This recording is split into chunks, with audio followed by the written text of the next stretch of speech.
The decline in oil prices having a big impact on dozens of stocks and entire market sectors. Some shares strain along with the price of oil, others gain. Morgan Brennan takes a look at the winners and the losers.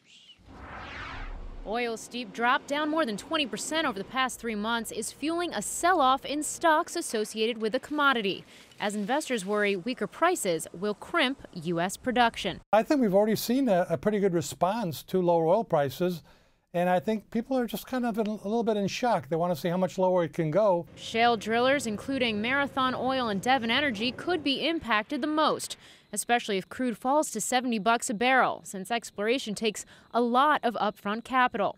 Oilfield services companies like Halliburton and Baker Hughes, which help with production, could also feel the effects. And since a slowdown in output could mean a slowdown in demand for drilling materials, investors are keeping a close eye on companies like High Crush Partners and Emerge Energy Services, which mine the sand critical to the fracking process. But some experts think all of this has presented a buying opportunity. Right now, I'd be stepping into the integrated oil and gas numbers or companies.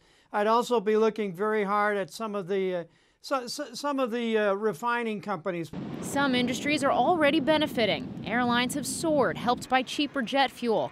And analysts say shipping giants UPS and FedEx could get a lift from falling diesel prices, just as they enter the busy holiday shipping season.